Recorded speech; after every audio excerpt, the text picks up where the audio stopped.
ನಮಸ್ಕಾರ, ಇದು ನಮ್ಮ ಸ್ವರ್ಣ ನ್ಯೂಸ್. ಮೊದಲಿಗೆ ಹೆಡ್ಲೈನ್ಸ್. ಸಾಂಸ್ಕೃತಿಕ ಕಾರ್ಯಕ್ರಮಗಳಿಗೆ ಕಲಾವಿದರ ಕಡೆಗಣನೆ. ಮಂಡ್ಯದಲ್ಲಿ ಹಿರಿಯ ಕಲಾವಿದರಿಂದ ಪ್ರತಿಭಟನೆ, ಜಿಲ್ಲಾಡಳಿತಕ್ಕೆ ಮನವಿ. ಮಂಡ್ಯದಲ್ಲಿ ಸಂಭ್ರಮದ ಗೌರಿ ಗಣೇಶ ಉತ್ಸವ.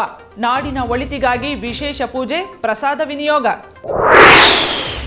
ನೀಲಿ ಬಾನಿನ ನಕ್ಷತ್ರ ಕೃತಿ ಲೋಕಾರ್ಪಣೆ. ಲೇಖಕಿ ಯಶೋಧರ ಸಾಹಿತ್ಯ ಕೃಷಿ ಬಗ್ಗೆ ಪ್ರಶಂಸೆ. ಡಾಕ್ಟರ್ ನಿರ್ಮಲಾನಂದನಾಥ ಸ್ವಾಮೀಜಿ ಸಾರಥ್ಯ. ವಿವಾದಕ್ಕೆ ಆಸ್ಪದವಾಗುತ್ತಿರುವ ಪಾಸ್ಪೋರ್ಟ್ ಸೇವಾ ಕೇಂದ್ರ. ಮಂಡ್ಯದಲ್ಲೇ ಕೇಂದ್ರ ತೆರೆಯಲು ಒತ್ತಾಯ. ಯಾವುದೇ ಕಾರಣಕ್ಕೂ ಸ್ಥಳಾಂತರವಿಲ್ಲ ಎಂದ ಮದ್ದೂರು ಶಾಸಕ ಕೆಎಂ ಉದಯ್. ಗಗನಚುಕ್ಕಿ ಜಲಪಾತೋತ್ಸವದ ಹಿನ್ನೆಲೆ ಸಿದ್ಧತೆ ಪರಿಶೀಲಿಸಿದ ಜಿಲ್ಲಾಧಿಕಾರಿ ಕುಮಾರ. 2 ದಿನಗಳ ಸಾಂಸ್ಕೃತಿಕ ಹಬ್ಬಕ್ಕೆ ತಯಾರಿ. ಗಗನಚುಕ್ಕಿ ಜಲಪಾತ ಉತ್ಸವ, ಶ್ರೀರಂಗಪಟ್ಟಣ ದಸರಾ ಸೇರಿದಂತೆ ಜಿಲ್ಲೆಯಲ್ಲಿ ನಡೆಯುವ ಸಾಂಸ್ಕೃತಿಕ ಕಾರ್ಯಕ್ರಮಗಳಿಗೆ ಸ್ಥಳೀಯ ಕಲಾವಿದರನ್ನ ಕಡೆಗಣಿಸಲಾಗುತ್ತಿದೆ ಎಂದು ಆರೋಪಿಸಿ ಜಿಲ್ಲಾ ಕಲಾವಿದರು ಮಂಡ್ಯದಲ್ಲಿ ಪ್ರತಿಭಟನೆ ನಡೆಸಿ ಜಿಲ್ಲಾಡಳಿತದ ಗಮನವನ್ನು ಸೆಳೆದರು. ಸ್ಥಳೀಯ ಕಲಾವಿದರನ್ನ ಕಡೆಗಣನೆ ಮಾಡಿದ್ದಾರೆ ಅಂತ ಆರೋಪಿಸಿ ಜಿಲ್ಲಾಡಳಿತದ ವಿರುದ್ಧ ಕಲಾವಿದರು ರೊಚ್ಚಿಗೆದ್ದು ಪ್ರತಿಭಟನೆ ನಡೆಸಿದ್ದಾರೆ. ಗಗನಚುಕ್ಕಿ ಜಲಪಾತೋತ್ಸವ ಹಾಗೂ ಶ್ರೀರಂಗಪಟ್ಟಣ ದಸರಾಗೆ ಸ್ಥಳೀಯ ಕಲಾವಿದರನ್ನ ಕಡೆಗಣಿಸಿದ್ದಾರೆ ಅಂತ ಆರೋಪಿಸಿ ಕಲಾವಿದರು ಮಂಡ್ಯದ ಡಿಸಿ ಕಚೇರಿ ಎದುರು ಪ್ರತಿಭಟನೆ ನಡೆಸಿದ್ದಾರೆ. ಮಂಡ್ಯದ ವಿಶ್ವೇಶ್ವರಯ್ಯ ಪ್ರತಿಮೆಯಿಂದ ಡಿಸಿ ಕಚೇರಿವರೆಗೆ ಮೆರವಣಿಗೆ ನಡೆದಿದೆ. ಜಿಲ್ಲೆಯಲ್ಲಿ ನಡೆಯುತ್ತಿರುವ ಉತ್ಸವಗಳಿಗೆ ಸ್ಥಳೀಯ ಕಲಾವಿದರನ್ನು ಕಡೆಗಣಿಸಲಾಗುತ್ತಿದೆ. ಈವೆಂಟ್ಸ್ ಮ್ಯಾನೇಜ್ಮೆಂಟ್ಗಳಿಗೆ ಕಾರ್ಯಕ್ರಮಗಳನ್ನು ಕೊಟ್ಟು ಅನ್ಯಾಯ ಮಾಡಲಾಗುತ್ತಿದೆ. ಸ್ಥಳೀಯ ಕಲಾವಿದರನ್ನು ಕಡೆಗಣಿಸಲಾಗಿದೆ ಅಂತ ಆರೋಪ ಮಾಡಿದರು. ಕಲಾವಿದರನ್ನು ಅವಮಾನಿಸುತ್ತಿರುವ ಜಿಲ್ಲಾಡಳಿತಕ್ಕೆ ಹೇಳಿ, ಜಲಪಾತ ಸ್ಥಳೀಯ ಕಲಾವಿದರಿಗೆ ಅವಕಾಶ ಕೊಡಲೇಬೇಕು. ಬೇಡವೇ ಬೇಡ, ಬೇಡವೇ ಬೇಡ, ಬೇಡ ಬೇಡ, ಬೇಡ ಬೇಡ, ಅಯ್ಯಯ್ಯೋ ಅಯ್ಯಯ್ಯೋ, ಬೇಕೇ ಬೇಕು. ಕಲ್ಲರದು ಅಣ್ಣ, ಓ ಅಣ್ಣಂದಿರೇ ನಮ್ಮ ಮಾತ ಕೇಳಿ ಕಲಗಣ್ಣ. ಬಡವರ ಬಂಧುಗಳೆಂದು ಹೇಳಿದರು ಬೀರು ಹೋದರು, ಬೀರು ಭ್ರಾಂತಿಯಲ್ಲಿ ಮುಳುಗಿ ಹೋದರು. ಬಡವರ ಬಂಧುಗಳೆಂದು ಹೇಳಿದರು ಬೀರು ಭ್ರಾಂತಿಯಲ್ಲಿ ಮುಳುಗಿ ಹೋದರು, ಬೀರು ಭ್ರಾಂತಿಯಲ್ಲಿ ಮುಳುಗಿ. ಓ ಅಣ್ಣಂದಿರೇ ನಮ್ಮ ಮಾತ ಕೇಳಿರಿ ಕಲವಣ್ಣ, ಓ ಸರಕಾರ ಕಳ್ಳರದು ಅಣ್ಣ, ಓ ಅಣ್ಣಂದಿರೇ ನಮ್ಮ ಮಾತ ಕೇಳಿರಿ ರೈತಣ್ಣ. ದೊಡ್ಡ ಸಾಲವ ಬ್ಯಾಂಕು ನುಂಗಿ, ಬ್ಯಾಂಕು ಅಧಿಕಾರಿಯ ನುಂಗಿ, ಅಂದಿರೆ ನಮ್ಮ ಮಾತ ಕೇಳಿರಿ ರೈತಣ್ಣ. ದೇಶವನ್ನೆಲ್ಲ ಬಿಜೆಪಿ ನುಂಗಿ, ಕರ್ನಾಟಕವ ಕಾಂಗ್ರೆಸ್ ನುಂಗಿ, ಕರ್ನಾಟಕವ ಕಾಂಗ್ರೆಸ್ ನುಂಗಿ, ಕರ್ನಾಟಕವ ಕಾಂಗ್ರೆಸ್ ನುಂಗಿ, ತಂಗಳನ್ನೆಲ್ಲ ಅಧಿಕಾರಿ ನುಂಗಿದನೋ ಎಪ್ಪೋ. ಸರಕಾರ ಕಳ್ಳರದು ಅಣ್ಣ, ಓ ಅಣ್ಣಂದಿರೇ ನಮ್ಮ ಮಾತ ಕೇಳಿರಿ ಕೂಲೆ, ನಮ್ಮ ಮಾತ ಕೇಳಿರಿ ಕೂಲೆಣ್ಣ. ಸ್ಥಳೀಯ ಕಲಾವಿದರಿಗೆ ಮೊದಲ ಆದ್ಯತೆ ನೀಡಬೇಕು. ಕಲಾವಿದರಿಂದ ಅರ್ಜಿ ಆಹ್ವಾನಿಸುವ ಬದಲು ಕಲಾವಿದರ ಕಲಾತಂಡಗಳನ್ನು ಪಟ್ಟಿ ಮಾಡಿ ಎಲ್ಲರಿಗೂ ಸಮಾನಾಂತರವಾಗಿ ಕಾರ್ಯಕ್ರಮ ನೀಡಬೇಕು ಅಂತ ಒತ್ತಾಯಿಸಿದರು. ಸ್ಥಳೀಯ ಕಲಾವಿದರ ಹೊಟ್ಟೆಯ ಮೇಲೆ ಹೊಡೆದು ಈವೆಂಟ್ಗೆ ಕೊಟ್ಟಿದ್ದಾರೆ. ಕಾರ್ಯಕ್ರಮದಲ್ಲಿ ಸಿಗುವ ಕಮಿಷನ್ ಆಸೆಗೆ ಈ ರೀತಿ ಧೋರಣೆ ಮಾಡಿರುವುದು ಸರಿಯಲ್ಲ ಅಂತ ಆರೋಪಿಸಿದರು. ಕೂಡಲೇ ಜಿಲ್ಲಾಡಳಿತ ಬಡ ಕಲಾವಿದರ ಕುಟುಂಬದ ನೆರವಿಗೆ ಧಾವಿಸಬೇಕು. ಇಲ್ಲದಿದ್ದರೆ ಜಲಪಾತೋತ್ಸವದ ವೇಳೆ ಕಲಾವಿದರಿಂದ ಕಪ್ಪು ಪಟ್ಟಿ ಪ್ರದರ್ಶನ ನಡೆಸುವುದಾಗಿ ಎಚ್ಚರಿಕೆ ನೀಡಿದರು.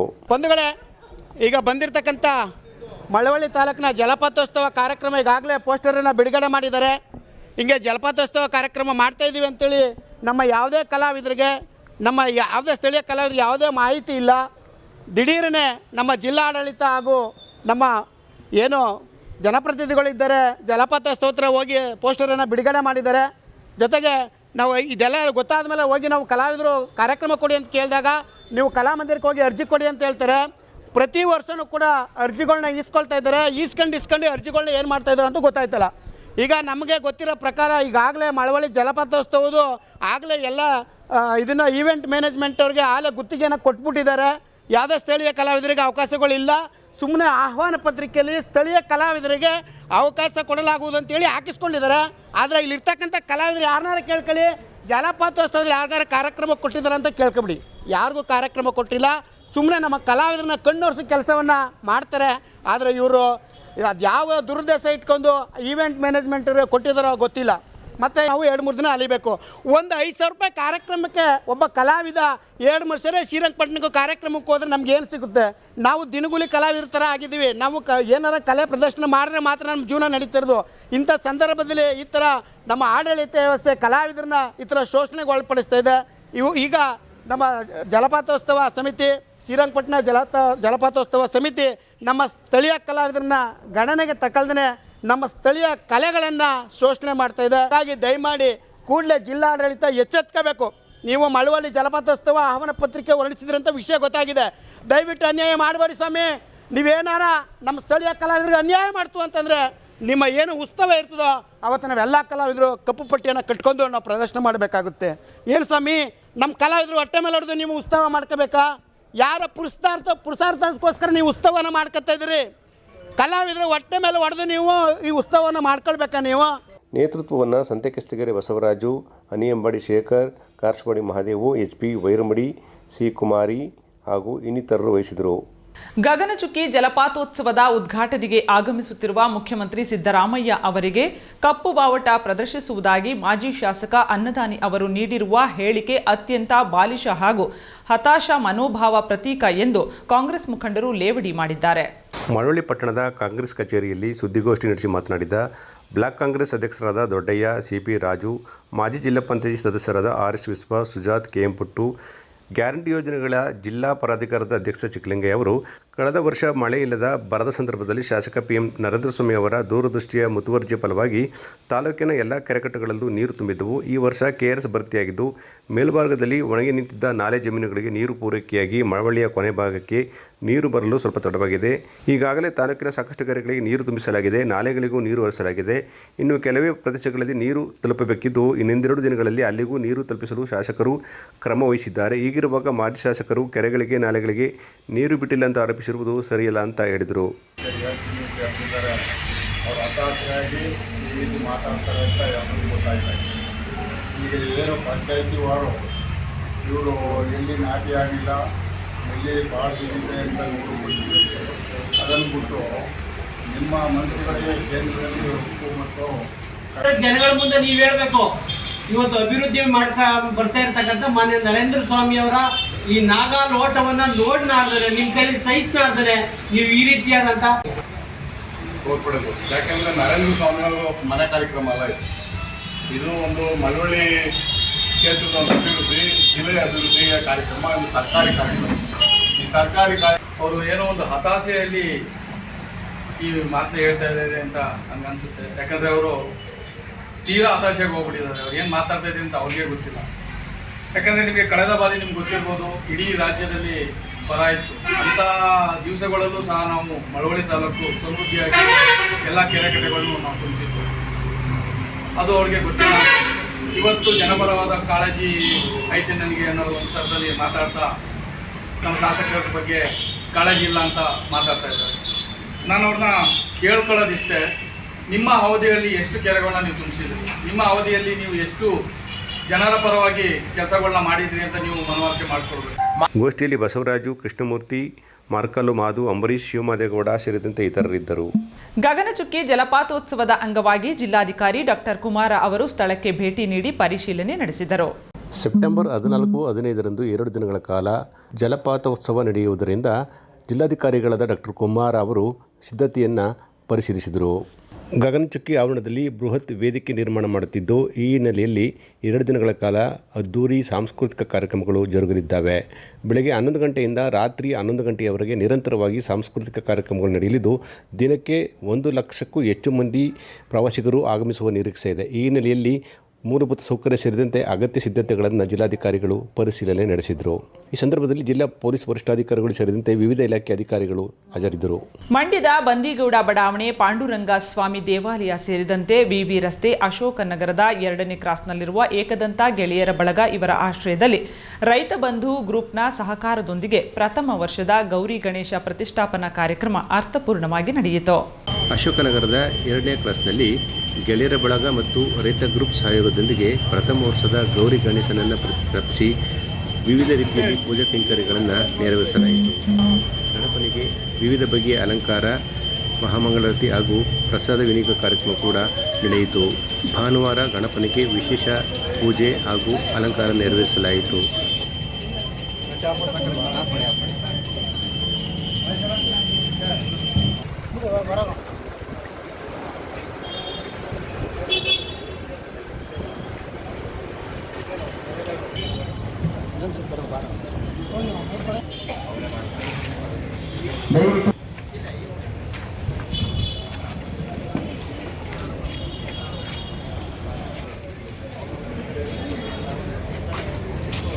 ಸಂಜೆ ಮಂಡ್ಯ ಸಮೀಪದ ಕೋಣನಕುಂಟೆಯಲ್ಲಿ ಗಣಪನನ್ನು ವಿಸರ್ಜನೆ ಮಾಡಲಾಯಿತು. ಈ ಸಂದರ್ಭದಲ್ಲಿ ಮಾತನಾಡಿದ ಏಕದಂತ ಗೆಳೆಯರ ಬಳಗದ ವಿನಯ್ ರವರು, ಪ್ರಥಮ ವರ್ಷದ ಅಂಗವಾಗಿ ಗೌರಿ ಗಣೇಶ ಹಬ್ಬವನ್ನು ನೆರವೇರಿಸಿದ್ದೇವೆ. ಪ್ರತಿಯೊಬ್ಬರು ಕೂಡ ಕಾರ್ಯಕ್ರಮಕ್ಕೆ ಸಹಕಾರ ನೀಡಿದ್ದಾರೆ. ಪ್ರತಿಯೊಬ್ಬರಿಗೂ ಗೌರಿ ಗಣೇಶ ಹಬ್ಬ ಒಳ್ಳೆಯದು ಮಾಡಲಿ, ಮಳೆ ಬೆಳೆ ಸಕಾಲಕ್ಕಾಗಲಿ ಅಂತ ಅವರು ಪ್ರಾರ್ಥನೆ ಮಾಡಿಕೊಂಡರು. ಈ ದಿನ ನಾವು ಏಕದಂತ ಗೆಳೆಯರ ಬಳಗದ ವತಿಯಿಂದ ಮೊದಲನೇ ವರ್ಷದ ವಿನಾಯಕ ವಾರ್ಷಿಕೋತ್ಸವವನ್ನು ಅದ್ದೂರಿಯಾಗಿ ಆಚರಿಸ್ತಾ ಇದ್ದೀವಿ.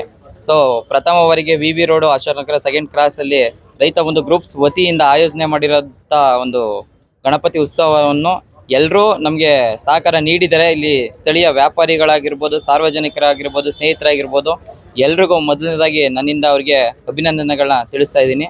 ಜೊತೆಗೆ ಎಲ್ಲರೂ ಹೆಚ್ಚಿನ ಸಂಖ್ಯೆಯಲ್ಲಿ ಬಂದು ನಮಗೆ ಸಹಕಾರ ಕೊಟ್ಟಿದ್ದಾರೆ ಮತ್ತು ಪ್ರಸಾದ ವಿನಿಯೋಗನ ಮಾಡ್ತಾ ಇದ್ದೀವಿ. ಇದೇ ರೀತಿ ಮುಂದಿನ ದಿನಗಳಲ್ಲಿ ನಾವು ಇನ್ನೂ ದೊಡ್ಡ ಮಟ್ಟದಲ್ಲಿ ಮುಂದಿನ ಪ್ರತಿ ವರ್ಷವೂ ನಾವಿಲ್ಲಿ ಪ್ರತಿಷ್ಠಾಪನೆ ಮಾಡಿ ಎಲ್ಲರಿಗೂ ಒಂದು ಒಳ್ಳೆಯದನ್ನು ನಾಡಿನ ಜನತೆಗೆ ರೈತರ ಪರವಾಗಿ ನಾನು ಆ ವಿಘ್ನೇಶ್ವರನಲ್ಲಿ ಪ್ರಾರ್ಥನೆ ಮಾಡ್ತಾ ಇದ್ದೀನಿ. ಇವತ್ತು ಸಂಜೆ 6 ಗಂಟೆಯಲ್ಲಿ ಪ್ರಮುಖ ಒಂದು ಬೀದಿಗಳಲ್ಲಿ ನಾವು ಮೆರವಣಿಗೆ ಮುಖಾಂತರ ಗಣಪತಿಯ ಉತ್ಸವ ಮಾಡಿ ಕೊಂಡಳ್ಳಿ ಕೆರೆಯಲ್ಲಿ ನಾವು ವಿಸರ್ಜನೆ ಮಾಡ್ತಾ ಇದ್ದೀವಿ. ನೇತೃತ್ವವನ್ನು ಸಾಗರ್, ಜಗದೀಶ್, ಅರುಣ್, ಚಂದನ್, ದಿನೇಶ್, ಶಿವಕುಮಾರ್ ಆರಾಧ್ಯ ಸೇರಿದಂತೆ ಇತರ ಯುವಕರು ಹಾಗೂ ಮುಖಂಡರು ವಹಿಸಿಕೊಂಡಿದ್ದರು. ನಾಡಿನ ಹಿರಿಯ ಸಾಹಿತಿ ಡಾಕ್ಟರ್ ರಾಘವ್ ಅವರ ಪತ್ನಿ ಯಶೋಧರವರು ರಚಿಸಿರುವ ನೀಲಿ ಬಾನಿನ ನಕ್ಷತ್ರ ಕೃತಿಯ ಲೋಕಾರ್ಪಣಾ ಸಮಾರಂಭ ಮಂಡ್ಯದ ಕರ್ನಾಟಕ ಸಂಘದ ಶಂಕರಗೌಡ ಸಭಾಭವನದಲ್ಲಿ ನಡೆಯಿತು. ಖ್ಯಾತ ಸಾಹಿತಿ ಡಾಕ್ಟರ್ ರಾಘವ್ ಅವರ ಧರ್ಮಪತ್ನಿ ಯಶೋಧ ರಾಘವ್ ಅವರು ರಚಿಸಿರುವ ನೀಲಿ ಬಾನಿನ ನಕ್ಷತ್ರ ಗ್ರಂಥವನ್ನು ಮೈಸೂರು ವಿವಿ ಪತ್ರಿಕೋದ್ಯಮ ಹಾಗೂ ಸಮೂಹ ಸಂವಹನ ವಿಭಾಗದ ನಿವೃತ್ತ ಪ್ರಾಧ್ಯಾಪಕಿ ಡಾಕ್ಟರ್ ಎನ್ ಉಷಾರಾಣಿಯವರು ಲೋಕಾರ್ಪಣೆ ಮಾಡಿದರು. ನಂತರ ಮಾತನಾಡಿದವರು, ಯಶೋಧಕ್ಕ ಅವರು ಅಸಹಜ ಸಾವಿನಲ್ಲೂ ಮಗಳನ್ನು ಕಳೆದುಕೊಂಡು ಅದರ ನೆನಪಿಗಾಗಿ ಕಾರ್ಯಕ್ರಮದ ಚೌಕಟ್ಟು ನಿರ್ಮಿಸಿ ಅದರ ನೆಪದಲ್ಲಿ ಸಾಧಕರನ್ನು ಗುರುತಿಸುವ ಕೆಲಸ ಮಾಡಿರುವುದು ಅತ್ಯುತ್ತಮ ಕೆಲಸವಾಗಿದೆ ಅಂತ ಅವರು ಹೇಳಿದರು. ನಾನು ಯಶೋಧಕ್ಕರವರ ನೀಲಿ ಬಾನಿನ ನಕ್ಷತ್ರ ಕೃತಿಯನ್ನು ಸಂತೋಷದಿಂದ ಬಿಡುಗಡೆ ಮಾಡುತ್ತಿಲ್ಲ, ಸ್ವಲ್ಪ ದುಃಖದಿಂದಲೇ ಬಿಡುಗಡೆ ಮಾಡುತ್ತಿದ್ದೇನೆ. ಯಶೋಧರವರಂಥ ವ್ಯಕ್ತಿಯ ಬಗ್ಗೆ ಮಾತನಾಡುವಾಗ ನಾವು ಅತ್ಯಂತ ಜವಾಬ್ದಾರಿಯುತವಾಗಿ ಮಾತನಾಡಬೇಕು. ಇದೊಂದು ಅಪರೂಪದ ಕಾರ್ಯಕ್ರಮ ಅಂತ ಅವರು ಹೇಳಿದರು. ಒಂದು ಅಸಹಜ ಸಾವಿನಲ್ಲಿ ಮಗಳನ್ನು ಕಳೆದುಕೊಂಡು ಒಂದು ಕಾರ್ಯಕ್ರಮ ಏರ್ಪಡಿಸಿ ಅದಕ್ಕೊಂದು ರೂಪರೇಷೆಯನ್ನು ಕೊಟ್ಟು ಸಾಧಕರನ್ನು ಗೌರವಿಸಿ ಪರಿಣಿತರಿಂದ ಒಂದು ಉಪನ್ಯಾಸ ಕೊಡುವಂಥ ಒಂದು ಕಾರ್ಯಕ್ರಮ ಇದೆಯಲ್ಲ, ಇದೆಂಥ ಒಂದು ಚಿಂತನೆ, ಇಂಥ ವಿಚಾರ, ಇಂಥ ಒಂದು ಸಮಾರಂಭದಕ್ಕೆ ನಾನು ಹೋಗಿರಲಿಲ್ಲ. ಅವರ ಬಗ್ಗೆ ಕೃತಿಯನ್ನು ಅತ್ಯಂತ ಜವಾಬ್ದಾರಿಯುತವಾಗಿ ಬಿಡುಗಡೆ ಮಾಡಿದ್ದೆ. ಸಂತೋಷ ಅನ್ನೋದಕ್ಕಿಂತ ಸ್ವಲ್ಪ ದುಃಖದಲ್ಲೇ ಬಿಡುಗಡೆ ಮಾಡಿದ್ದೇನೆ. ಹಾಗೆ ತುಂಬ ಜವಾಬ್ದಾರಿಯುತವಾಗಿ ಬಿಡುಗಡೆ ಮಾಡಿದ್ದೇನೆ. ಯಾಕಂದರೆ ಇವರ ಬಗ್ಗೆ ನಾವು ಬರಿಬೇಕಾದ್ರೆ, ನಮ್ಮ ಅನಿಸಿಕೆಗಳನ್ನು ಹೇಳಬೇಕಾದ್ರೆ ಕೆಲವು ಜವಾಬ್ದಾರಿಗಳನ್ನು ನಾವು ಅರ್ಥಕೊಳ್ಬೇಕಾಗುತ್ತೆ. ಆ ಸಾಮಾಜಿಕ ಜವಾಬ್ದಾರಿ ಇದ್ದರೆ ಮಾತ್ರ ಇಂತಹ ಪುಸ್ತಕಗಳನ್ನು ಇಂತಹ ಸಮಾರಂಭದಲ್ಲಿ ಬಿಡುಗಡೆ ಮಾಡೋದಕ್ಕೆ ಸಾಧ್ಯ. ಇದೊಂದು ಅಪರೂಪವಾದಂಥ ಒಂದು ವಿಶಿಷ್ಟವಾದಂಥ ಒಂದು ಕಾರ್ಯಕ್ರಮ ಅಂತ ನಾನು ಅಂದ್ಕೊಂಡಿದ್ದೇನೆ. ಆದಿಚುಂಚನಗಿರಿ ಮಠದ ಡಾಕ್ಟರ್ ನಿರ್ಮಲಾನಂದ ಸ್ವಾಮೀಜಿಯವರು ಮಾತನಾಡಿ, ಕರ್ನಾಟಕ ಸಂಘ ಹಮ್ಮಿಕೊಂಡಿರುವ ಈ ಕಾರ್ಯಕ್ರಮ ಅರ್ಥಪೂರ್ಣವಾಗಿದ್ದು, ಡಾಕ್ಟರ್ ರಾಘವ್ರವರ ಪತ್ನಿ ಯಶೋಧಕ್ಕರವರು ಸಾಹಿತ್ಯ ಕ್ಷೇತ್ರದಲ್ಲಿ ಸಲ್ಲಿಸಿರುವ ಸೇವೆ ಅನನ್ಯವಾಗಿದೆ ಅಂತ ಅವರು ಬಣ್ಣಿಸಿದರು. ನೀಲಿ ಬಾನಿನ ನಕ್ಷತ್ರ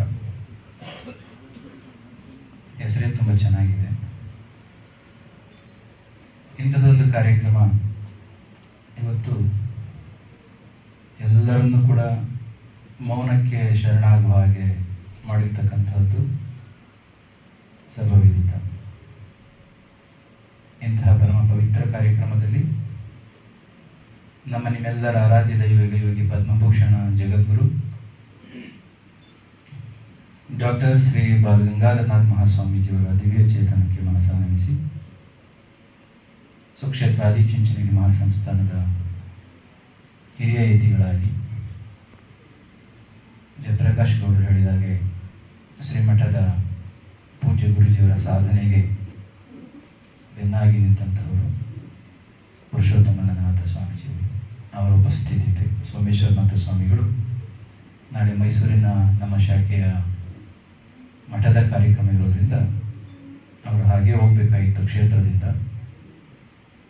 ರಾಘವ್ ಅವರ ಕಾರ್ಯಕ್ರಮಕ್ಕೆ ನಾನು ಹೋಗಿ ವೇದಿಕೆಯಲ್ಲಿ Shri Purushottamanandanatha Swamiji, professor Jayaprakash Gowda, doctor S P Shankaragowda, doctor Ma Ramakrishna, doctor Raghav, ಸಂಪಾದಕರಾದ doctor Marakrishna, doctor Devika, doctor Kempamma Karkalli ಸೇರಿದಂತೆ ಇತರರಿದ್ದರು. ಮದ್ದೂರಿನಲ್ಲಿ ಆರಂಭವಾಗಿರುವ ಪಾಸ್ಪೋರ್ಟ್ ಸೇವಾ ಕೇಂದ್ರವನ್ನ ಮಂಡ್ಯ ನಗರಕ್ಕೆ ವರ್ಗಾವಣೆ ಮಾಡಬೇಕೆಂದು ಮೈಸೂರು ಕಬ್ಬು ಬೆಳೆಗಾರರ ಒಕ್ಕೂಟದ ಅಧ್ಯಕ್ಷರಾದ ಸಾತನೂರು ವೇಣುಗೋಪಾಲ್ ಒತ್ತಾಯಿಸಿದರು. ಮಂಡ್ಯದಲ್ಲಿ ಸುದ್ದಿಗಾರರೊಂದಿಗೆ ಮಾತನಾಡಿದ ವೇಣುಗೋಪಾಲ್ ರವರು, ಪಾಸ್ಪೋರ್ಟ್ ಕೇಂದ್ರವನ್ನು ಮಂಡ್ಯ ಜಿಲ್ಲೆಗೆ ತಂದಿರುವುದು ಒಳ್ಳೆಯ ವಿಚಾರ. ಈ ಕಚೇರಿಯನ್ನು ಸಹಜವಾಗಿ ಜಿಲ್ಲಾ ಕೇಂದ್ರವಾದ ಮಂಡ್ಯ ನಗರದಲ್ಲಿ ಸ್ಥಾಪಿಸಬೇಕಾದದ್ದು ಜಿಲ್ಲಾ ವ್ಯವಸ್ಥೆಗೆ ಸಂಬಂಧಪಟ್ಟ ವಿಷಯವಾಗಿದ್ದು, ಆದರೆ ಅಂದಿನ ನಾನಾ ಕಾರಣಗಳು ಹಾಗೂ ಒತ್ತಡದ ಸನ್ನಿವೇಶದಿಂದ ಜಿಲ್ಲೆಯ ತಾಲೂಕು ಕೇಂದ್ರವಾದ ಮದ್ದೂರಿನಲ್ಲಿ ಸ್ಥಾಪಿಸಲಾಯಿತು ಅಂತ ಹೇಳಿದರು. ಕೇಂದ್ರವು ಜಿಲ್ಲೆಯ ಇತರ ತಾಲೂಕುಗಳಿಗೆ ನೇರವಾದ ಸಾರಿಗೆ ಸಂಪರ್ಕದ ಕೊರತೆ ಇದ್ದು, ಜಿಲ್ಲಾ ನಾಗರಿಕರು ಮದ್ದೂರು ಕೇಂದ್ರವನ್ನು ಸುಲಭವಾಗಿ ತಲುಪುವುದಕ್ಕೆ ಸಾಧ್ಯವಾಗುವುದಿಲ್ಲ ಅಂತ ಹೇಳಿದರು. ಪಾಸ್ಪೋರ್ಟ್ ಸೇವಾ ಕೇಂದ್ರ ಮಂಡ್ಯ ನಗರಕ್ಕೆ ಸ್ಥಳಾಂತರಗೊಳ್ಳುವುದು ಸಾರ್ವಜನಿಕ ದೃಷ್ಟಿಯಿಂದ ಒಳ್ಳೆಯದಾಗಿದ್ದು, ಮಂಡ್ಯ ನಗರವು ಬಹಳ ಕಾಲದಿಂದಲೂ ದೊಡ್ಡ ಹಳ್ಳಿ ಎಂಬ ಅಣೆಪಟ್ಟಿಯನ್ನು ಕಟ್ಟಿಕೊಂಡಿದೆ. ಆದ್ದರಿಂದ ರಾಷ್ಟ್ರಮಟ್ಟದ ಹಾಗೂ ರಾಜ್ಯ ಮಟ್ಟದ ಪ್ರಧಾನ ಕಚೇರಿಗಳನ್ನು ಸ್ಥಾಪಿಸುವುದರಿಂದ ಅಣೆಪಟ್ಟಿಯನ್ನು ಕಳಚಿ ಹಾಕುವುದಕ್ಕೆ ಅನುಕೂಲವಾಗುತ್ತದೆ ಅಂತ ಅವರು ಹೇಳಿದರು. ಮಾಡಲಾಗಿ ಅದನ್ನು ಮಂಡ್ಯಕ್ಕೆ ಸ್ಥಳಾಂತರದ ವಿಷಯ ತಮಗೆಲ್ಲ ತಮ್ಮ ಮೂಲಕನೇ ಗೊತ್ತಾದಂಥ ವಿಷಯ. ಆದರೂ ಇತ್ತೀಚೆಗೆ ಮೊನ್ನೆ ಮಾಧ್ಯಮದಲ್ಲಿ ನೋಡಿದ್ವಿ, ಹಾಲಿ ಮತ್ತು ಮಾಜಿ ಜನಪ್ರತಿನಿಧಿಗಳು ಜಟಾಪಟಿಗೆ ಬಿದ್ದಿರುವಂಥದ್ದು. ಏನಕ್ಕೆ ಮದ್ದೂರಿಂದ ಹೋಗಿ ಕೂಡುದು ಅಂಥೇಳಿ. ನಾವು ಬೇಡ ಅಂತ ಹೇಳ್ತಾ ಇಲ್ಲ, ಬಟ್ ಆದರೆ ಯಾವುದಿರಬೇಕು ಅದಿರಬೇಕು. ಇವಾಗ ತಾಲೂಕು ಕೇಂದ್ರಕ್ಕೆ ಏನು ಬೇಕು ಸೇವೆ ಸವಲತ್ತುಗಳನ್ನ ತರಲಿ, ಅದು ಎಲ್ಲ ಕೂಡ ಸಮಸ್ತ ಮಂಡ್ಯ ಜಿಲ್ಲಾ ನಾಗರಿಕರು ಕೂಡ ಒತ್ತು ಕೊಡ್ತೀವಿ, ಬೆಂಬಲಿಸ್ತೀವಿ. ಆದರೆ ಇದು ಜಿಲ್ಲೆನಲ್ಲಿರಬೇಕಾದದ್ದು ಒಂದು ಮುಕುಟ ಇದ್ದಂಗೆ ಜಿಲ್ಲೆ ಕೇಂದ್ರಕ್ಕಿದು. ಅದನ್ನು ಅವರು ಕೂಡ ಜಿಲ್ಲೆಯವರಾಗಿ ಸಹಕರಿಸಬೇಕು. ಇದರಲ್ಲಿ ಯಾವುದೂ ಕೂಡ ವಿರೋಧ ವ್ಯಕ್ತಪಡಿಸಬಾರ್ದು ಅಂತ ಈ ಸಂದರ್ಭ ನಾವು ಕೇಳ್ಕೊಳ್ಳೋಕೆ ಇಚ್ಛೆಪಡ್ತೀವಿ. ಜೊತೆಗೆ ಇದು ಯಾವ ಸಂಘರ್ಷವಾದ ವಾತಾವರಣ ನಿರ್ಮಾಣ ಮಾಡಬಾರ್ದು. ಏಕೆಂದರೆ ಮದ್ದೂರು ತಾಲೂಕು 19-20 ಕಿಲೋಮೀಟ್ರ್ ಮಂಡ್ಯಗೆ ಇರೋದ್ರಿಂದ, ಜೊತೆಗೆ ಇದು ಯಾವುದು ಸರ್ಕಾರಿ ಕೆಲಸ ಕಾರ್ಯ ಇರ್ಬೋದು, ವೈಯಕ್ತಿಕ ಕೆಲಸ ಕಾರ್ಯಗಳಿಗೆ ದಿನನಿತ್ಯ ಬಂದು ಹೋಗ್ತಾ ಇದ್ದಾರೆ. ಅದರಿಂದ ಅಲ್ಲಿ ಜನಗಳಿಗೂ ಕೂಡ ತೊಂದರೆ ಆಗೋದಿಲ್ಲ.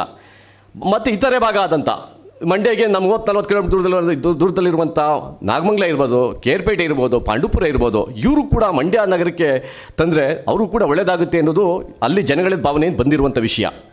ಅದು ಈ ಸಂದರ್ಭದಲ್ಲಿ ನಾವೇನು ಹೇಳೋದು ಅಂತಂದರೆ, ದಯವಿಟ್ಟು ಯಾವುದೇ ನಾಯಕರು ಕೂಡ ಜಿಲ್ಲಾ ನಾಯಕರಾಗಿ ಹೊರಹೊಮ್ಮುವಂಥ ನಾಯಕರುಗಳು ಕೇವಲ ಸೀಮಿತ ವಿಷಯಕ್ಕೆ ಚೌಕಟ್ಟಿಗೆ ಒಳಪಟ್ಟು ಒಂದು ವರ್ತಿಸ್ತಾ ಇರುವಂಥದ್ದು ನಮ್ಮೆಲ್ಲ ದುರದೃಷ್ಟಕರ ಅಂತ ಹೇಳ್ತೀನಿ ನಾನು. ಏಕೆಂದರೆ ಅವರೆಲ್ಲ ಜಿಲ್ಲೆಗೆ ಹೋರಾಟ ಮಾಡಿದ್ರೆ ತಾಲೂಕು ತನಗೆ ಅಭಿವೃದ್ಧಿ ಆಗೋದ್ರಲ್ಲಿ ಎರಡು ಮಾತಿಲ್ಲ, ಸಂಶಯ ಇಲ್ಲ. ಆ ತಾಲೂಕಿಗೆ ಸಂಬಂಧಪಟ್ಟ ವಿಷಯನ ಅವ್ರು ಏನು ಬೇಕಾದ್ರೆ ಮಾಡಲಿ, ನಾವು ಕೂಡ ಸಹಕರಿಸ್ತೀವಿ. ಇದರಲ್ಲಿ ಯಾವುದೇ ರೀತಿ ಸಂಘರ್ಷಮಯದ ವಾತಾವರಣ ನಿರ್ಮಾಣ ಮಾಡಿದ್ರೆ ಅವರು ಕೂಡ ಒಂದು ಮುತುವರ್ಜಿ ವಹಿಸಿ ಮುಂದೆ ನಿಂತು ಮಂಡ್ಯ ಜಿಲ್ಲೆಗೆ, ಮಂಡ್ಯ ನಗರಕ್ಕೆ ಸ್ಥಳಾಂತರ ಮಾಡೋದ್ರಿಂದ ಭಾರಿ ಜಿಲ್ಲೆಯ ಸರ್ವ ಜನಾಂಗಕ್ಕೂ ಕೂಡ ಒಂದು ಏಕತೆನ, ಒಂದು ಸಮನ್ವಯತೆಯನ್ನು ಒಂದು ಕಟ್ಕೊಟ್ಟಂಗೆ ಆಗುತ್ತೆ ಅಂತ ಈ ಸಂದರ್ಭಕ್ಕೆ ಹೇಳೋಕ್ಕೆ ಇಚ್ಛೆ ಪಡ್ತೀನಿ. ಗೋಷ್ಠಿಯಲ್ಲಿ S Krishna, Abhigowda Anakere, Narayanaswamy, Shivalli Chandrashekar, A Chandrashekar, J Ramaiah ಉಪಸ್ಥಿತರಿದ್ದರು. ಮದ್ದೂರು ಪಟ್ಟಣದಲ್ಲಿ 2019ರಂದು ಆರಂಭವಾಗಿ ಕಾರ್ಯನಿರ್ವಹಿಸುತ್ತಿರುವ ಪಾಸ್ಪೋರ್ಟ್ ಸೇವಾ ಕೇಂದ್ರವನ್ನು ಯಾವುದೇ ಕಾರಣಕ್ಕೂ ಸ್ಥಳಾಂತರಗೊಳ್ಳಲು ಬಿಡುವುದಿಲ್ಲ ಎಂದು ಶಾಸಕ ಕೆಎಂ ಉದಯ್ ತಿಳಿಸಿದರು. ಮದ್ದೂರು ತಾಲೂಕಿನ ನಿಡಘಟ್ಟ ಬಳಿ ನಿಡಘಟ್ಟದಿಂದ ಕೊಲ್ಲಿ ಸರ್ಕಲ್ವರೆಗೆ ಮೈಸೂರು ಬೆಂಗಳೂರು ಹೆದ್ದಾರಿಗೆ 7.9 ಕೋಟಿ ರೂಪಾಯಿ ವೆಚ್ಚದಲ್ಲಿ ಮರು ಡಾಂಬರೀಕರಣ ಹಾಕುವ ಕಾಮಗಾರಿಗೆ ಚಾಲನೆ ನೀಡಿದ ಶಾಸಕರು ಸುದ್ದಿಗಾರರ ಪ್ರಶ್ನೆಗೆ ಉತ್ತರಿಸುತ್ತಾ ಮಾತನಾಡಿದರು. ಕೇಂದ್ರ ಸರ್ಕಾರದ ಒಂದು ಸೇವಾ ಕೇಂದ್ರವು ನಮ್ಮ ತಾಲೂಕು ಕೇಂದ್ರ ಸ್ಥಾನದಲ್ಲಿದೆ. ಹಿಂದೆ ಈ ವಿಷಯದಲ್ಲಿ ಕೆಲವರ ಪ್ರಯತ್ನದಿಂದ ಈ ಸೇವಾ ಕೇಂದ್ರ ಬಂದಿದೆ ಎನ್ನುವುದು ಒಂದು ಕಡೆಯಾದರೆ, ಈಗ ಅದನ್ನು ಸ್ಥಳಾಂತರ ಮಾಡುವ ಚರ್ಚೆಗಳು ಆಗುತ್ತಿರುವುದು ಸರಿಯಲ್ಲ, ಅದಕ್ಕೆ ಬಿಡುವುದಿಲ್ಲ ಅಂತ ಹೇಳಿದರು. ಪಾಸ್ಪೋರ್ಟ್ ಸೇವಾ ಕೇಂದ್ರದಿಂದಾಗಿ ಮದ್ದೂರು ತಾಲೂಕು ಸೇರಿದಂತೆ ಜಿಲ್ಲೆಯ ಹಾಗೂ ಬೇರೆ ಜಿಲ್ಲೆಗಳ ಜನರಿಗೂ ಅನುಕೂಲವಾಗುತ್ತಿದೆ ಎಂದ ಅವರು, ಇತ್ತೀಚೆಗೆ ನಡೆದ ಲೋಕಸಭಾ ಚುನಾವಣೆಯಲ್ಲಿ ಮದ್ದೂರು ತಾಲೂಕಿನಿಂದ ಹೆಚ್ಚು ಮತಗಳು ಬಂದಿರುವುದರ ಪ್ರತಿಫಲವಾಗಿ ಮದ್ದೂರಿನಿಂದ ಸೇವಾ ಕೇಂದ್ರವನ್ನು ಬೇರೆಡೆಗೆ ಸ್ಥಳಾಂತರ ಮಾಡಲು ಕೇಂದ್ರ ಸಚಿವ ಟಿ ಕುಮಾರಸ್ವಾಮಿ ಅವರು ಒಡ್ಡಿದ್ದಾರೆ ಅಂತ ಕಿಡಿಕಾರಿದರು. ಮದ್ದೂರಲ್ಲಿ ನಿರೀಕ್ಷೆಗೂ ಮೀರಿ ಮಂಡ್ಯ ಜಿಲ್ಲೆಯಲ್ಲಿ ಅತಿ ಹೆಚ್ಚು ಬಹುಮತವನ್ನು ಮದ್ದೂರು ತಾಲೂಕಿನ ಜನ ಕೊಟ್ಟಿದ್ದಾರೆ. ಅವ್ರಿಗೆ ಮಾನ್ಯ ಕುಮಾರಸ್ವಾಮಿ ಅವರು ಇವತ್ತು ಅದರ ಪ್ರಯುಕ್ತ ಬಹುಮಾನವನ್ನು ಆಫೀಸ್ನ ಸ್ಥಳಾಂತರ ಮಾಡೋದ್ರ ಮುಖಾಂತರ ಅವ್ರಿಗೆ ಬಹುಮಾನವನ್ನು ಕೊಡ್ತಿದ್ದಾರೆ. ತಾಲೂಕು ಸ್ಥಳಾಂತರ ಮಾಡೋಕ್ಕೆ ನಿಮ್ಮದು ವಿರೋಧ ಇದೆ ಸರ್? 100% ವಿರೋಧ ಇದೆ. ಯಾಕೆಂದರೆ ಒಂದು ಕಚೇರಿ ಒಂದು ತಾಲೂಕು ಮಟ್ಟಕ್ಕೆ ತರುವಂಥದ್ದು ತುಂಬ ಕಷ್ಟದ ಕೆಲಸ. ಇವತ್ತು ಅದಾಗಿದೆ. ಮದ್ದೂರು ತಾಲೂಕಿನ ಜನ ನಮ್ಮ ಊರಲ್ಲೇ ಹೋಗಿ ಪಾಸ್ಪೋರ್ಟಿಗೆ ಸಂಬಂಧಪಟ್ಟಂಗೆ ಅವ್ರಿಗೆ ಅನುಕೂಲತೆ ಇದೆ. ಎಲ್ಲೋ ಹೋಗಿ ಬೇರೆ ಊರುಗಳಲ್ಲಿ ದಿವಸಗಟ್ಟಲೆ ಗಂಟೆಗಟ್ಟಲೆ ಕಾಯುವಂಥದ್ದಿಲ್ಲ. ಸೊ ಇಲ್ಲಿರುವಂಥದ್ದನ್ನು ಯಾರಾದರೂ ತಂದು ಅಭಿವೃದ್ಧಿ ಮಾಡೋದನ್ನು ಕೇಳಿದ್ವಿ. ವಿರುದ್ಧನ ತೆಗೆಯೋದನ್ನ ನಾನು ಎಲ್ಲೂ ಕೇಳಲಿಲ್ಲ. ಸೊ ಖಂಡಿತ ಅದ್ರ ವಿರುದ್ಧ ನಾವು ಹೋರಾಟ ಮಾಡ್ತೀವಿ. ಪಾಸ್ಪೋರ್ಟ್ ಕಚೇರಿನ ಇಲ್ಲೇ ಮದ್ದೂರು ತಾಲೂಕಿನ ಉಳಿಸ್ಕೊತೀವಿ. ಬೇಕಿದ್ರೆ ಅವ್ರು ಮಂಡ್ಯದಲ್ಲಿ ಮಾಡಬಾರ್ದು ಅಂತಲ್ಲ, ಮಾಡಲಿ ನೂತನವಾಗಿ. ಹೇಗೆ ಕೇಂದ್ರದಲ್ಲಿ ಈಗ ಅವರು ಸರ್ಕಾರದ ಭಾಗವಾಗಿದ್ದಾರೆ.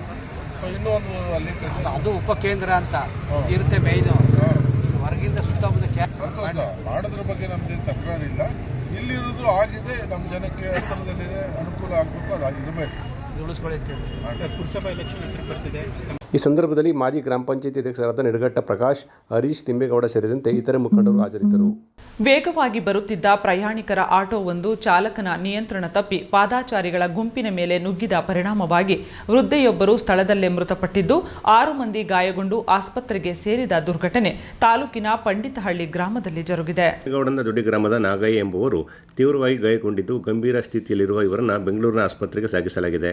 ಭಾನುವಾರ ಸಂಜೆ 4:30 ಸಮಯದಲ್ಲಿ ಮೃತ ಗಿರ್ಜಮ್ಮ ಸೇರಿದಂತೆ 10ಕ್ಕೂ ಹೆಚ್ಚು ಮಂದಿ ತಮ್ಮ ಊರುಗಳಿಗೆ ತೆರಳಲು ಪಂಡಿತಹಳ್ಳಿ ಬಸ್ ನಿಲ್ದಾಣ ಬಳಿ ಬಸ್ಸಿಗಾಗಿ ಕಾಯುತ್ತಾ ನಿಂತಿದ್ದಾಗ ಕನಕಪುರದಿಂದ ದರ್ಗಾಕ್ಕೆ ಪ್ರಯಾಣಿಕರನ್ನು ಕರೆದೊಯ್ಯುತ್ತಿದ್ದ ಪ್ರಯಾಣಿಕರ ಆಟೋ ಚಾಲಕನ ಅತಿ ವೇಗ ಹಾಗೂ ನಿರ್ಲಕ್ಷ್ಯತೆಯಿಂದ ನಿಯಂತ್ರಣ ತಪ್ಪಿ ಎಡಬದಿಯಿಂದ ಬಲಬದಿಯಲ್ಲಿ ನಿಂತಿದ್ದ ಪ್ರಯಾಣಿಕರಿಗೆ ಡಿಕ್ಕಿ ಹೊಡೆದು ನಂತರ ಪಲ್ಟಿ ಹೊಡೆಯಿತು ಎನ್ನಲಾಗಿದೆ. ಅಪಘಾತಕ್ಕೆ ಬಾಚನಹಳ್ಳಿ ಗ್ರಾಮದ ಅನು, ಗೌರಮ್ಮ ಸೇರಿ 6 ಮಂದಿ ಪಾದಚಾರಿಗಳು ಗಾಯಗೊಂಡಿರುವ ಜೊತೆಗೆ ಆಟೋದಲ್ಲಿದ್ದ ಕನಕಪುರದ ಸಮೀರ್, ಅರ್ಷಿಯಾ ದಂಪತಿಗಳು ಸಹ ಗಾಯಗೊಂಡಿದ್ದಾರೆ. ಮೃತ ಗಿರ್ಜಮ್ಮ ಅವರ ಶವವನ್ನು ಪಟ್ಟಣದ ಸಾರ್ವಜನಿಕ ಆಸ್ಪತ್ರೆಯ ಶವಗಾರಿಗೆ ಸಾಗಿಸಲಾಗಿದ್ದು ಗಾಯಾಳುಗಳಿಗೆ ಇದೇ ಆಸ್ಪತ್ರೆಯಲ್ಲಿ ಚಿಕಿತ್ಸೆ ನೀಡಲಾಗಿದೆ. ಸುದ್ದಿ ತಿಳಿದು ಸ್ಥಳಕ್ಕೆ ಧಾವಿಸಿರುವ ಗ್ರಾಮಾಂತರ ಠಾಣೆ ಪೊಲೀಸರು ಪ್ರಕರಣ ದಾಖಲಿಸಿಕೊಂಡು ಮುಂದಿನ ಕ್ರಮ ಕೈಗೊಂಡಿದ್ದಾರೆ. ಅಪಘಾತಕ್ಕೆ ಕಾರಣವಾದ ಆಟೋವನ್ನು ವಶಕ್ಕೆ ಪಡೆಯಲಾಗಿದೆ. ಹಲಗೂರು ಸಮೀಪದ ದಳವಾಯಿ ಕೋಡಿಹಳ್ಳಿ ಬಸವೇಶ್ವರ ದೇವಸ್ಥಾನದ ಆವರಣದಲ್ಲಿರುವ ಅಂಗನವಾಡಿ ಕೇಂದ್ರದಲ್ಲಿ ಕಾರ್ಯಕ್ರಮ ನಡೆಯಿತು. ಕಾರ್ಯಕ್ರಮವನ್ನು ಮಳವಳ್ಳಿ ತಾಲೂಕು ಅಂಗನವಾಡಿ ಮೇಲ್ವಿಚಾರಕರಾದ ಶ್ರೀಮತಿ ಮಂಜುಳಾ ಜ್ಯೋತಿ ಬೆಳಗಿಸುವುದರ ಮೂಲಕ ಉದ್ಘಾಟಿಸಿದರು. ಕಾರ್ಯಕ್ರಮವನ್ನು ಮಳವಳ್ಳಿ ತಾಲೂಕು ಅಂಗನವಾಡಿ ಮೇಲ್ವಿಚಾರಕರಾದ ಮಂಜುಳಾ ಜ್ಯೋತಿ ಬೆಳಗಿಸುವ ಮೂಲಕ ಉದ್ಘಾಟಿಸಿದರು. ನಂತರ ಮಾತನಾಡಿದ ಅವರು, ಇತ್ತೀಚೆಗೆ ಮಕ್ಕಳಿಗೆ ಪೌಷ್ಟಿಕಾಹಾರ, ಬೀದಿ ಬದಿ ಮಾರುವ ಜಂಕ್ ಫುಡ್ ಪದಾರ್ಥಗಳನ್ನು ತಿಂದು ಮನುಷ್ಯನ ಆರೋಗ್ಯ ಹದಗೆಡುತ್ತಿದೆ. ಹಾಗಾಗಿ ಸುತ್ತಮುತ್ತಲಿನ ನಮ್ಮ ಎತ್ತರಿನಲ್ಲಿ ಸಿಗುವ ತರಕಾರಿಯ ಹಣ್ಣು ಹಂಪಲುಗಳನ್ನು ತಿಂದು ಉತ್ತಮ ಆರೋಗ್ಯವನ್ನು ಪಡೆಯಬೇಕು ಅಂತ ಹೇಳಿದರು. ರೆಡಿ ಇರೋದನ್ನ ತಗೊಂಡ್ ಬರ್ಬೇಕು. ಆಮೇಲೆ ಏನಂದ್ರೆ ಇನ್ನೊಬ್ಬರ ಮನೆಯವರು ತಗೊಬಂದು ಹಾಕ್ತಾ ಇದ್ದಾರೆ, ನಾವು ಹಾಕ್ಬೇಕು. ಇದನ್ನ ನಾವು ಬಿಡಬೇಕು. ನಮ್ಮಲ್ಲೇ ತಯಾರು ಮಾಡೋದಂಥದ್ದು, ನಮ್ಮ ಮಗು ಚೆನ್ನಾಗಿರ್ಬೇಕು, ನಮ್ಮಲ್ಲೇ ಗರ್ಭಿಣಿ ಮಾಡೋಕ್ಕೆ ಚೆನ್ನಾಗಿರ್ಬೇಕು ಅಂದಾಗ ನಮ್ಮಲ್ಲೇ ಇರುವಂತ ಆಹಾರ ಪದಾರ್ಥ. ನಾನೇನ್ ಹೇಳ್ತೀನಿ ಅಂದ್ರೆ ದೊಡ್ಡ ದುಡ್ಡು ಖರ್ಚು ಮಾಡಿ ಎಲ್ಲ ತಗೊಂಡ್ ಬನ್ನಿ ಅನ್ನಲ್ಲ. ನಮ್ಮನೆ ಹತ್ರನೇ ಬೆಳೆದಿರುವಂತ ಆಹಾರ ಪದಾರ್ಥಗಳು, ತರಕಾರಿಗಳು ಏನಿದೆ ಅದನ್ನ ಸರಿಯಾದ ರೀತಿಯಲ್ಲಿ ಬಳಸ್ಕೊಂಡು ಆಹಾರ ಪದಾರ್ಥಗಳನ್ನ ಕೊಟ್ರೆ ಚೆನ್ನಾಗಿರುತ್ತೆ. ಇದೇ ಸಂದರ್ಭದಲ್ಲಿ 5 ಮಂದಿ ಗರ್ಭಿಣಿಯರಿಗೆ ಸೀಮಂತ ಕಾರ್ಯಕ್ರಮ ನಡೆಯಿತು.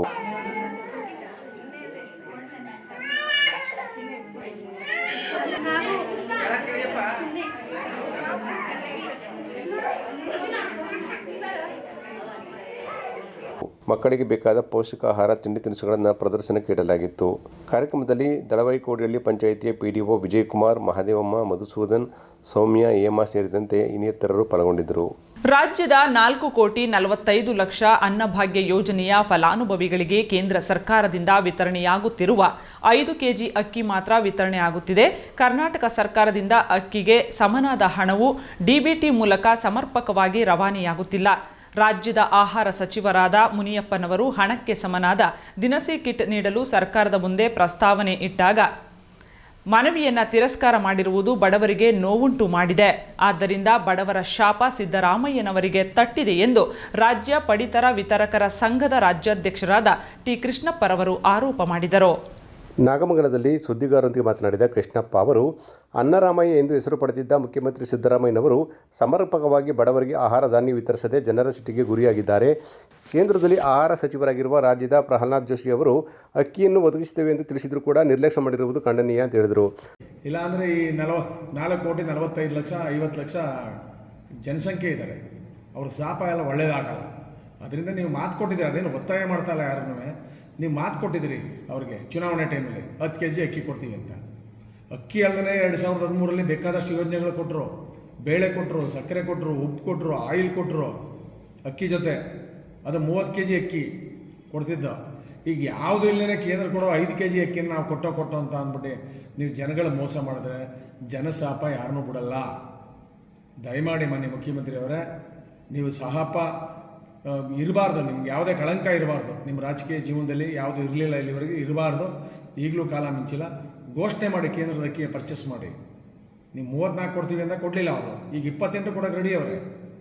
ಜೋಶಿ ಸಾಹೇಬ್ರು ನಾವು ಭೇಟಿ ಮಾಡಿದ್ದು, ನೋಡಪ್ಪ ನಾನು ಕರ್ನಾಟಕದನು ಆಹಾರ ಮಂತ್ರಿ ಆಗಿದ್ದೀನಿ ಈ ದೇಶಕ್ಕೆ, ದಯಮಾಡಿ ನಂದು ಒಂದು ಋಣ ಇದೆ ತೀರಿಸ್ತೀವಿ, ನಾವು ಅಕ್ಕಿಯ 34 ಅಲ್ಲ 28ಕ್ಕೆ ಕೊಡೋಕೆ ರೆಡಿ ಇದ್ದೀವಿ, ಲಭ್ಯ ಇದೆ. ಈಗ ನಾವು ತಗೊಳ್ಳಿ ರಾಜ್ಯ ಸರ್ಕಾರ, ಮುನಿಯಪ್ಪನವರು ಸಹ ಬಂದು ಮಾತಾಡಿದ್ದಾರೆ, ನಾವು ಒಪ್ಪಿದ್ದೀವಿ. ಮತ್ತು FCIನವರು ಸಹ ಪತ್ರಿಕೆ ಸ್ಟೇಟ್ಮೆಂಟ್ ಎಲ್ಲ ಕೊಟ್ಟಿದ್ದಾರೆ, ನಮ್ಮ ಹತ್ರ ಅಕ್ಕಿ ಲಭ್ಯ ಇದೆ ಕೊಡ್ತೀವಿ ಅಂತ. ಅದರಿಂದ ನೀವು ದಯಮಾಡಿ ಈ ರಾಜ್ಯದ ಬಡಕಾಡದಾರರಿಗೆ ಅವ್ರ ಹೊಟ್ಟೆ ಮೇಲೆ ಹೊಡಿಬೇಡಿ. ಇದು ಹಸಿವಿನ ಯೋಜನೆ, ನೀವೇ ತಂದಂಥ ಅನ್ನಭಾಗ್ಯ ಯೋಜನೆ, ಹೊಟ್ಟೆ ಮೇಲೆ ಹೊಡಿಬೇಡಿ, ದಯಮಾಡಿ ಅಕ್ಕಿನ ಕೊಡಿ ಅಂತ. ಬಡವರಿಗೆ ಸಮರ್ಪಕ ರೀತಿಯಲ್ಲಿ ಅಕ್ಕಿ ವಿತರಣೆ ಮತ್ತು ದಿನಸಿ ಕಿಟ್ಟು ಪ್ರಸ್ತಾವನೆಯನ್ನು ಮರುಪರಿಶೀಲನೆ ಮಾಡಿ ಅಂಗೀಕಾರ ಮಾಡಬೇಕೆಂದು ಕೃಷ್ಣಪ್ಪ ಒತ್ತಾಯಿಸಿದರು.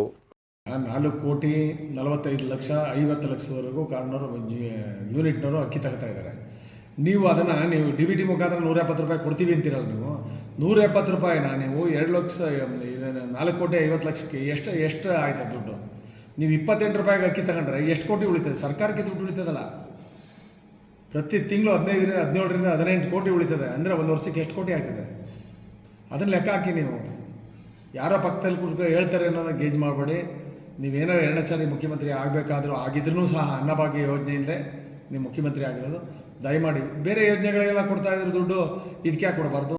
ಮಂಡ್ಯದ ವಿವಿಧೆಡೆ ಗೌರಿ ಗಣೇಶ ಹಬ್ಬವನ್ನು ಸಡಗರ ಸಂಭ್ರಮದಿಂದ ಆಚರಿಸಿರುವ ಬಗ್ಗೆ ವರದಿಯಾಗಿದೆ. ಮಂಡ್ಯ ನಗರದ ವಿವಿಧ ಕಡೆ ಶ್ರೀ ಗೌರಿ ಗಣೇಶ ಹಬ್ಬವನ್ನು ಸಡಗರ ಸಂಭ್ರಮದಿಂದ ಆಚರಣೆ ಮಾಡಿರುವ ಬಗ್ಗೆ ವರದಿಯಾಗಿದೆ. ಮಂಡ್ಯದ ಬಲಿಗೌಡ ಬಡಾವಣೆಯ 2ನೇ ರಸ್ತೆಯಲ್ಲಿ A1 ಗ್ರೂಪ್ಸ್ ಯುವಕರ ಬಳಗದ ವತಿಯಿಂದ 20ನೇ ವರ್ಷದ ಗಣೇಶ ವಿಗ್ರಹವನ್ನು ಅದ್ದೂರಿಗೆ ಆಚರಿಸಲಾಯಿತು. ಬೃಹತ್ ಗಾತ್ರದ ಗಣಪತಿಯನ್ನು ತೆರೆದ ವಾಹನದಲ್ಲಿ ತಂದು ಪ್ರತಿಷ್ಠಾಪನೆ ಮಾಡಲಾಯಿತು. ನಂತರ ವಿವಿಧ ಪೂಜಾ ಕೈಂಕರ್ಯಗಳೊಂದಿಗೆ ಗಣಪತಿಗೆ ವಿಶೇಷ ಪೂಜೆ ಸಲ್ಲಿಸಲಾಯಿತು.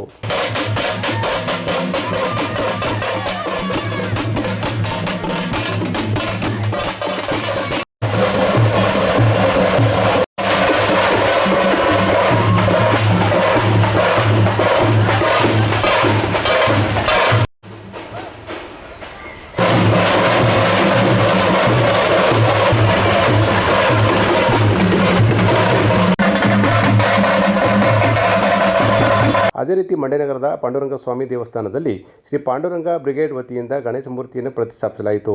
ತರುವಾಯ ಪೂಜೆ, ಮಂಗಳಾರತಿ, ತೀರ್ಥ ಪ್ರಸಾದ ವಿನಿಯೋಗ ಕೂಡ ನಡೆಯಿತು. ಒಟ್ಟು 5 ದಿನ ಪ್ರತಿದಿನ ರಾತ್ರಿ 8 ಗಂಟೆಗೆ ಮಹಾಮಂಗಳಾರತಿ ತೀರ್ಥ ಪ್ರಸಾದ ನಡೆಯಲಿದೆ ಅಂತ ತಿಳಿಸಲಾಗಿದೆ.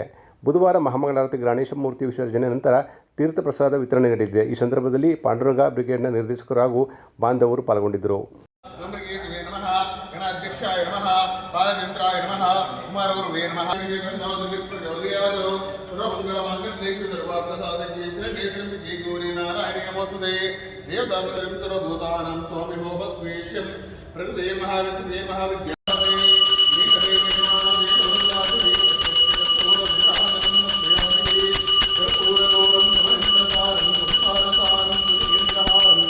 ಹಲಗೂರು ಸಮೀಪದ ದಳವಾಯಿ ಕೋಡಿಹಳ್ಳಿ ಗ್ರಾಮದಲ್ಲಿ ಗುರುವಾರ ನಡೆದ ಹಾಲು ಉತ್ಪಾದಕರ ಸಹಕಾರ ಸಂಘದ 2023-24ನೇ ಸಾಲಿನ ಸರ್ವ ಸದಸ್ಯರ ಸಾಮಾನ್ಯ ಸಭೆ ಗುರುವಾರ ನಡೆಯಿತು.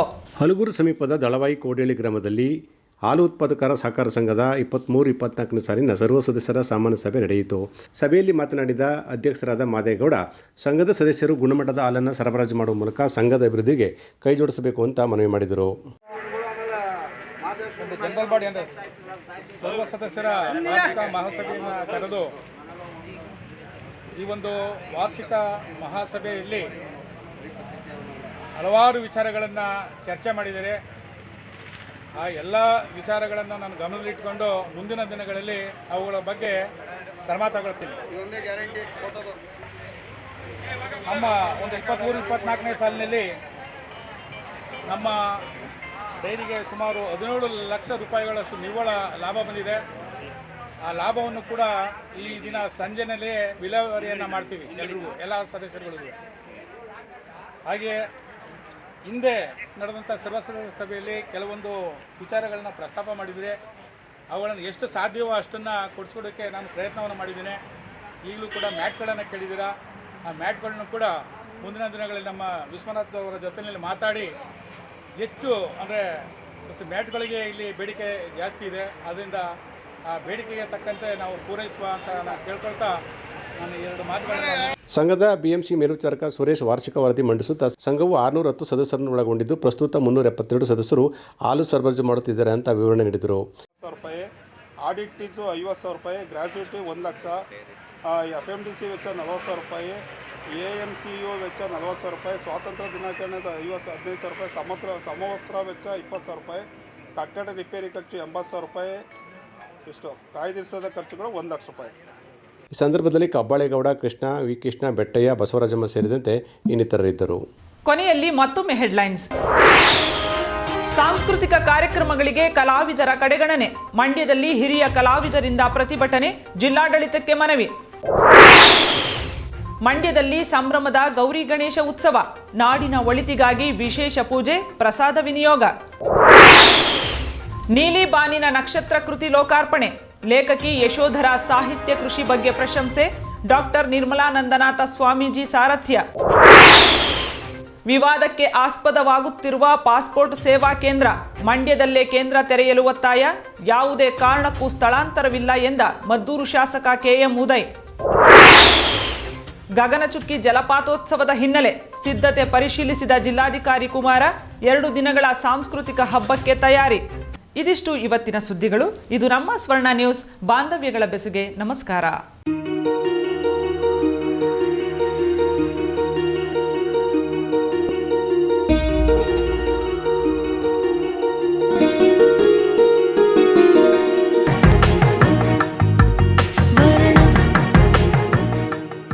ಸ್ವರ್ಣ, ಇದು ಬಾಂಧವ್ಯಗಳ ಬೆಸುಗೆ